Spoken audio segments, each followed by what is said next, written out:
อ่าพอพี่น้องไงเปิดภาพมากอะจวดมาทางนี้พี่น้องเลยทางทีมงานเราเดินทางไปมื้อนี้ไกลจวดนี่จวดนั่นแล้วก็มาจบอยู่นี้พี่น้องอยู่ที่บ้านน้องจันทนา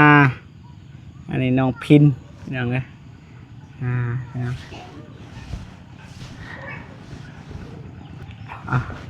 กับทักทายสบายดีเด้อพ่อพี่น้องเบิดสู่คู่สู่คนพี่น้องเนาะเป็นยินดีตอนหับเขาซื้อซองเบาจิบชาแนลคือเก่าพี่น้องเดินทางมาเบานงเบาเมฆกับเบาจัน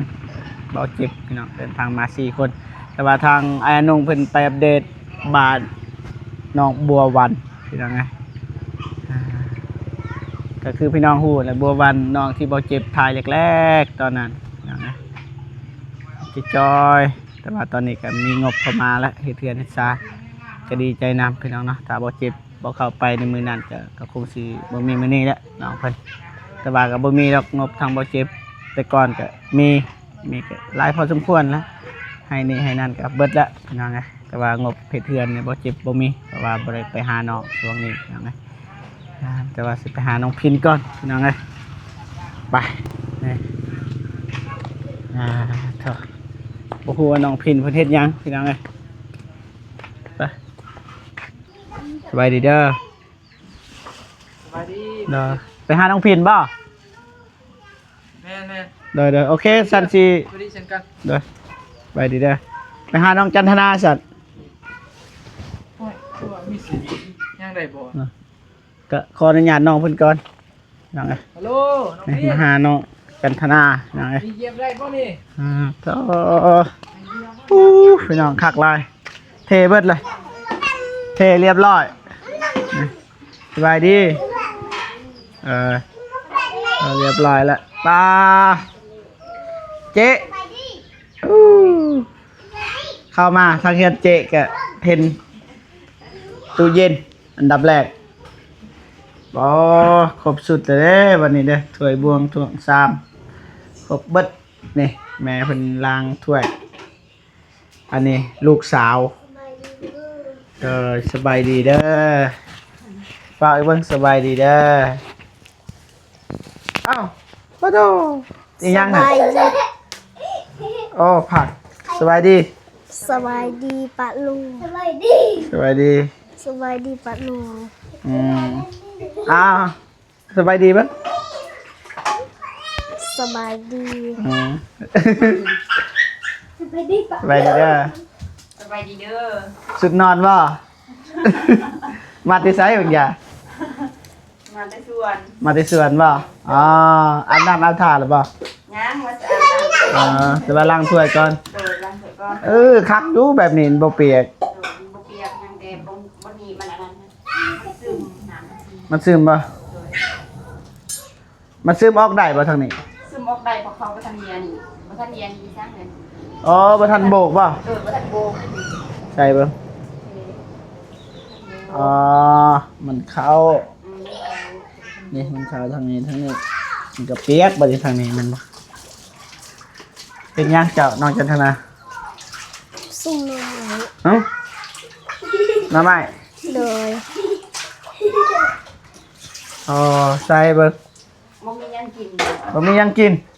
หาแต่น้ำใหม่มากินอ้าวบ่มียังกินก็น้องใหม่นี่เด้ก็มีก็น้องใหม่นี่แหละแนวกินคันบ่มีก็ถือว่าบ่ได้กินนี่ยังเนาะแม่จะว่าบ่มีแนวกินมีน้องใหม่กินน้ำใหม่ไปวัน กินน้องใหม่เนาะโอ้ยเปียกเป็นยานสินั่ง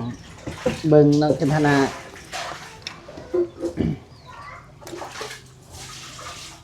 เพิ่นใส่พื้นจ้ะทางนี้นี่เปียกเบิดบ่เจ้าก็นี่เจ้ากองอันนั้นเจ้าคัดไม้ตัวนี้แล้วก็คัดแล้วก็มากองอันนี้อยู่นี่มันก็บ่เปียกเจ้าเข้ามาโลดสำใดสำหนึ่งกองไว้เอาเข้าแต่ว่าเอาใส่ดิดุเนาะสาว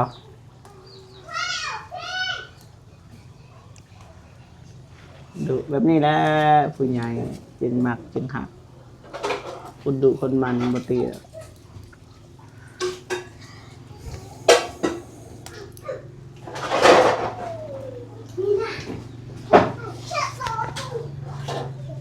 ได้หรือเปล่า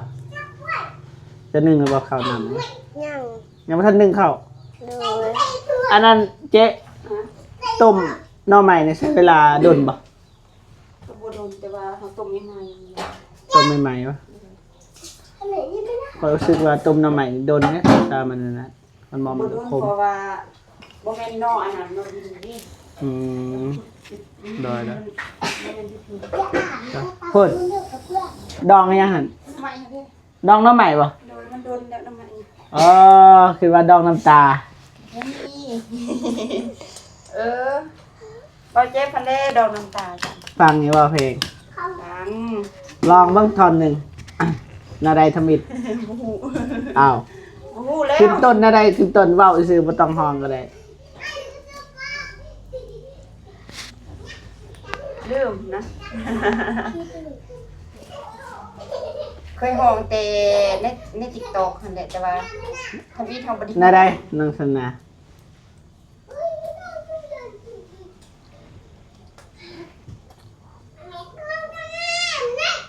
คือว่าย กมือพนมไปเลยนะทำเลย โยมือนก นะ ว่าพุทโธต่อบ่ บ่ฮู้ ธรรมโมสังโฆอย่าให้พอเอาต่อย ตอน โอ้โห จะสิเว้าแบบดังๆหน่อยนั่น อืม อยู่ดีๆอยู่ดี ดูดีๆเด้อเดี๋ยวหน่อยเตะตีเด้ย ๆไอ้ดีๆได้มาจะได้นี่โอ้ย เจะเลีย กระดิน นะเจ้าไม่ได้เลียตัวนี้จักเลียเห็นหยังมันแทรก อีหยังใหญ่หยัง นี่เลียนี่ ไผ นี่บ่เลียเด้อดำเบิดเลยศพเจ้า บ่เห็นอีลูกแม่เพื่อน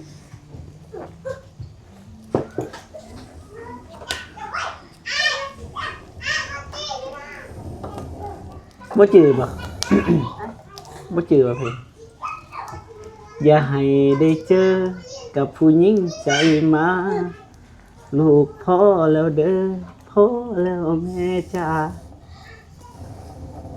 นี่แบบว่าสิจะชื่อบอนได้จะชื่อเอา มันจะว่าห้องมันเลย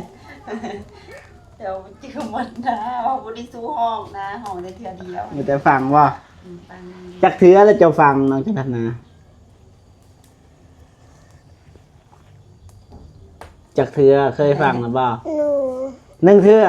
โดย โอ้สมพ่อวิวบวกขึ้น อ้าวยังมีเน็ตกับฟังบ่มีเน็ตกับบ่ได้ฟังนี่ ตัวเด้อเป้าเดี๋ยวนั้นใหม่ได้เฮ็ดหยังช่วงนี้เจ้า ตอนนั้นเสียหญ้าส่วนมัน สัญญาชนวัน เออ เอาไม้ให้แม่นะ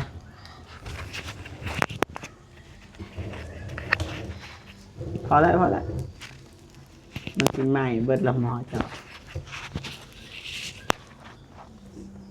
หนาเลยแล้วเบิดละ ยังหน้าบ่ทันกะบ่ทันสูงดี อ่า ก็เลยไปเสียหญ้ามันก่อน จะมีหนาปะ หน้าข่อยบ่มีแต่ข่อยเฮ็ดนํอีเม โอ้ เอาบ่มีหน้า ปั้นให้ปะ บ่เราบ่ได้ปั้น น่าได้สัตว์ ก็เราให้เฮ็ดนํกันนํเพิ่นมีสำใดเราก็แบ่งสำหัน อ้าวก็ปั้นเขาทำมาปั้นบ่ บ่คิดว่าปั้นแบบเป็นไฮเป็นอันนั้น บ่ เราบ่ได้ปั้น เข่ากันนะ เขาเราปั้นอยู่ ปั้นบ่ปีกายได้จากซอฟปีกาย ได้ประมาณ30ปลายศอกนี่แหละ เจ้าก็ยังดีเด้อยู่เพื่อนเฮาสาว โอ้ยสิว่ายังดีจังได้เฮาหลายคนกินบ่พอ บ่นาความหมายนาสำนันนะเจ้าได้30เฮาได้20 อืม แต่ว่าหน้าเฮาใหญ่ก็หน้าเจ้าอีกเฮายังได้สาวคือเอาเฮาจนบ่อยากเฮ็ดนา อืมอันนี้มันงามบ่นี้บ่ติแต่ว่าเพียงติอย่างเดียวมันมีหินลาย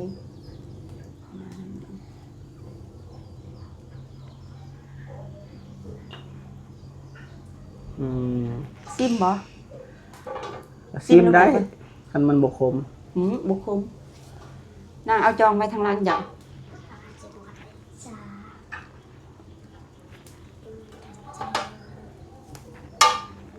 น้องไม่ไหลปะ น้ำไม่ไหลทางไหน โอ้ยามนี่ก็มีปะยามนี่ปะ กันย่ำนี่เถอะ คันยามนี่อย่าพาวกัน เบิ่ง มันห่อนเลย เอาใส่ถ้วยก่อน ใส่ถ้วยก็ได้โอ้ลองกันเป็นยังไง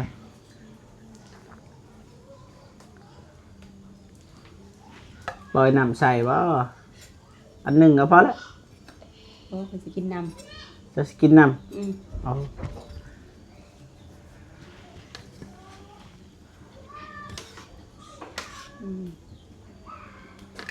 เพลงเด้อ โอเคได้แล้วบ่เป็นหยังเพียงเพิ่น เพลงเพิ่นบ่ เลยมาเด้อบ่จัน อาจารย์ เบิ่งซีมก่อนพี่น้องเอ้ยเด็กน้อยอดกันเด้ออดกันเด้อมันนอนเด้อ จะหน่อยฉันกินเด้อจะสิกินบ่รู้คมบ่ หน่อยหนึง นี่นะตัวนี้นะเอาตัวนี้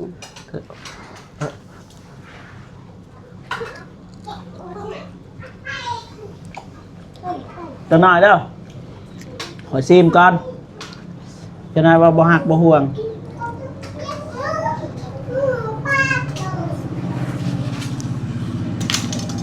บ่เจ็บเอาปิดกล้องบนหันเด้อ เด้อปิดก่อนก็ได้เอายาวไปก่อนอืม เอา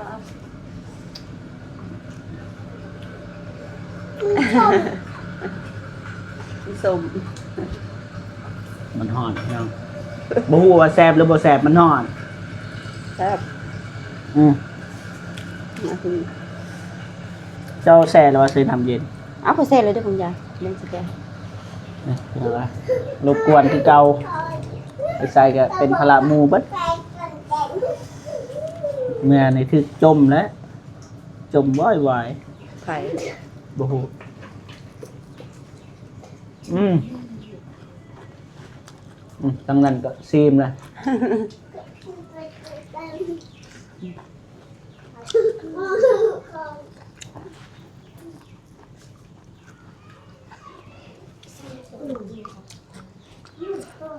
อืม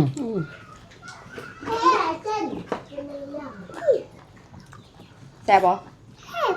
แซ่บบ่คันแซ่บสบายดีเบิ่งสบายดีเบิ่งสบายดีคือจะบ่มีมินัดแหละแล้วเช้าเลยสบายดี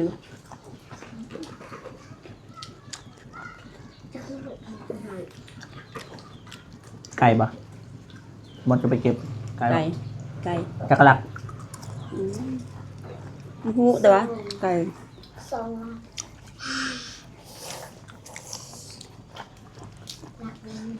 มึงอ่ะเบิดเลย ยังสิเอาบ่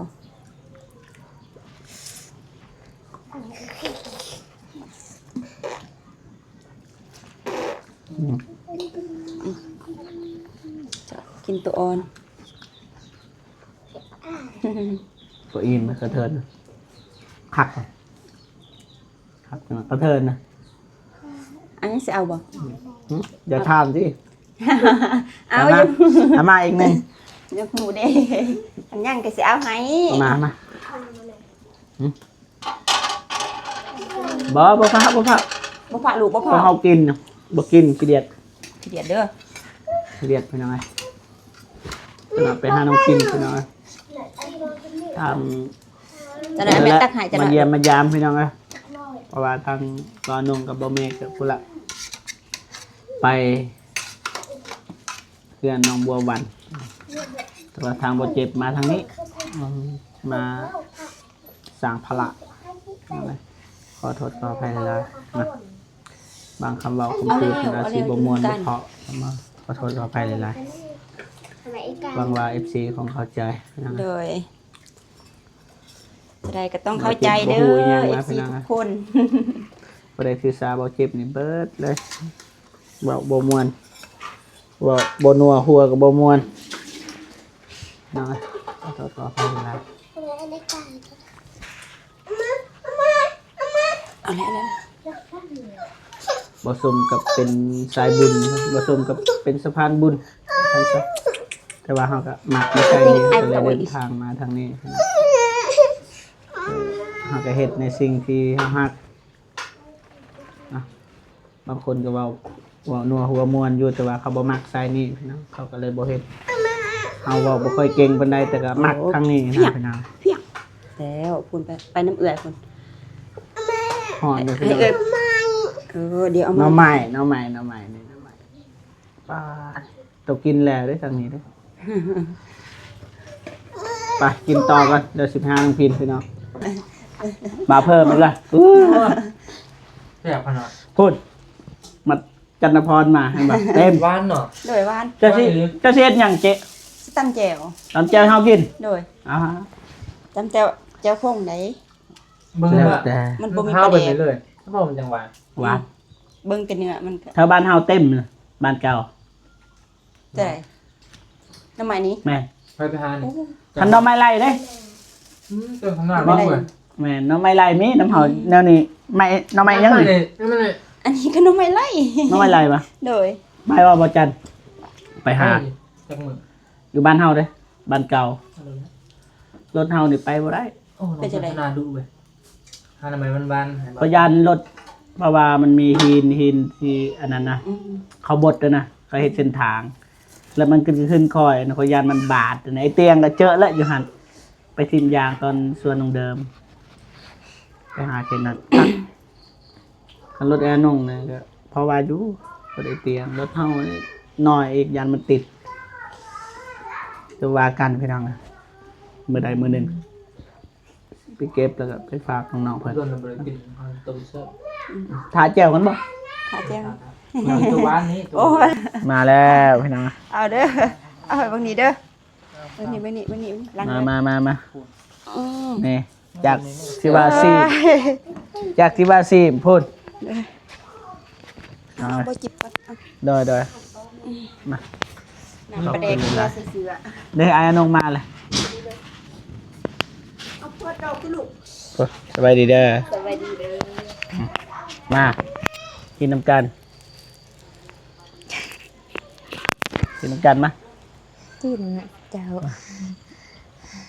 มาน้องมาเด้อซี มีแต่เบาอนุญาต เบานงกับเบาเมฆ บ้านก็เป็น มาเด้อไอ้นง มีข้าวเด้อบ่กิน บ่เป็นหยังบ่กินข้าวน้องไม่ไอ้มาน้องพินมา ตอนยังหน่อยบูทิมด้วยเนี่ยกินนี่ มาไอ้นงมา สบายดี มาเด้อบ่เมฆเด้อเจอไอ้ใบแดง เจอยังไงกันละมึง มาน้องใหม่ แม่เราแวะมานี่บ่ แวะ แซ่บนะ อันซัมนี่ในบ้านของกิน อันมีซัมนี่ อ่ะ มีซัมนี่ป่ะบ่กินซะ มีซัมนี่กับ เอาบ่เจอ เดี๋ยวเอาอยู่บ่ได้ดอก กินเจียวบ่ได้หรอกครับปุ้ยหอดพูดนะ5 เมตรคมบ่ บ่ว่าไปบ่ไอ้อนง ไปใส่ สิพาไปหาเนาะน้องใหม่มื้อหนึง นี่บ่ บ่แล้ว นี่คันอยู่ในบ้าน บ่มื้อใดมื้อหนึง มีลายบ่ บ่ฮู้ อ้าวให้ไปหานี่ เอื้อย บ่ลายบ่ มา นี่ อยู่บ้านเฮาหลาย โอ้ เสื้อบ่อยู่บ้านน้องมีหลาย หลายเสียอยู่บ้านจ้ะคันบ้านเดียวนี่ บ้านเก่าเด้ คันบ้านเดียวนี่บ่มี ไปบ้านเก่า ยานจุเป็นกระสอบไปแล้วแต่ก่อนเดี๋ยวนี้บ่ฮู้เลยแต่ก่อนนี่โอ้เป็นกระสอบไปแล้วนี่มาใหม่ดองไว้เลยนี่ซ้ำดองน้ำตา ทางบ้านเฮาดองไว้เด้หืมก็คือเจ้าดองนะ บ่แต่หันมันเป็นน้ำใหม่ส้มใดแบบมันเป็นน้ำใหม่ดองมันบ่ได้ส้ม มันส้มมันข้าวดองมันก็ต้องส้ม บ่ได้ตุ้มอยู่ในโถงหันบ่ได้ส้ม รอด ตัวนั้น บ่ซุ่มตัวนั้น ตัวนั้นบ่ ดอกต่างหากบ่แม่นดอกแบบนั้น เฮาดองในกระฟุยในตุกใหญ่นะตุกการนะเต็มมันน่ะวิทยามฝนนี่ก็กิน ฮะ ใส่แก้วก็ได้ใส่ทุ่งก็ได้ มาเด้อพี่น้องเด้อ เต้นเบิ่งได้อยู่ กินน้ำใหม่กับแอนงกับเบาเมกน้องพิน บ่ เบา แม่น จั เขา น ไว้บ่ว่ากิน แม่น้อง บ่ จันทนา ฮะบ่แม่นไว้กินบ่มาให้นี่ หลายอยู่เต็มหม้อ เต็มหมอ ยังได้บ่ อันนี้กินดอกหน่อย บ่ทันได้กินเด้อเพิ่นว่าเด้อลูกก็บ่ทันได้กิน หวานนี่หวานแท้เอาเขากินลายเลยหวานหลุดกินหวาน อืมจัดกล้องให้เด้อแม่น้องจันทนา เอาดิคนน่ะ โอ้ น้ำตาลมากินลงมา ใช้แกบบ่ำ จะต้องมาพักหน่อย มีแล้ว นี่ เวลาเด้อไฟ แกประมาณ มัม มิส ก็ได้ เตอร์นวล มัมกินคือแสบเลย ดูหิวข้าวยังบ่มีข้าว โดย เอามาเติมจี้ แต่ว่าเฮาบ่ได้อุ่น บ่ว่าเฮาหยอกซื่อ อย่างหิวลีจะเอาไว้ให้น้องเพิ่นกินเพิ่นบ่ได้มาเผานี่มาทำ แล้วต้มน้ำใหม่เด้นึงมากก็ทำให้ดีต้มน้ำใหม่แล้วก็คิดว่า น้องไม่บอกเนี่ย โดยถ้าบ่มีอันนั้นเฮ็ดปะก่อน ให้น้องพินไปหา แต่ น่ะ ว่า แสบ หิวลีไหนหิวเขาลีน่ะ น้องพิน กินเขาได้มัน โดย กิน เวลาทำมาก็สิบอกเด้อ โอ้ยเป็นโทษแล้วมั้ง ยาน จะบอกมา ข้าวสาร บวชเสร็จไม่มาเนาะ แก้วกับแบบเบสิกนะ เปล่า เอ้า เกลือ ตำไว้เปล่า นวด เบสิกจะให้บ่เป็นหนัว ใส่บ่พ่อบอก แล้วมันโอเคเบอร์ มันโอเค เกลื แล้ อ ว ทำแก้ว พอแล้วพอแล้วบ่ต้องตำ อันนั้นนี่ว่าคงกินน้องพิน น้องพินคือบุกิน ไปเอาผักกาดเจาะน้องพิน มีแต่ผักบง อีหยังผักกาดก็สิกินบ่กาดิบ เราบ่มีคอยอันนั้นคือบ่ทันมีกับบ่ทันใหญ่อะก็ปลูกไปกู โทษแล้วเสียกินผักกาดดิบ บ่ยอกก็ซื้อเราบ่มีผักเลยบ่มีผักกา โค ด ตรเจ็บหัวจะกินยาเก็บปวดบ่ทันยานขึ้นคนแทงพ่นนะมึงแทงพ่นไปหาไม่เท่ากันเจ็บหัวเลยเจ็บหัวตาลายเลยพี่น้องเอ้ย เอาบ่เว้าแล้ว 1 2ลัก บ่กล้าหายใจตอนนี้บ่กล้าสิขึ้นขอโทษด้วย จำเป็นน่ะมันสิย่อยเลยอืม กินแล้วแม่เอ้ากินนี่ยังมันไม่ได้ ปลาเด็กหน่อยนี่ปิดคอมเมนต์แล้วเนาะ มันคันมันมีเด็กน้อยปิด ปลาเด็กหน่อย อืม คอมเมนต์ตังแบบขอจำกัดเนาะ ขอบคุณหลาย แก้ว24ใหม่แล้วบ่นุ่งจ้ะ ๆ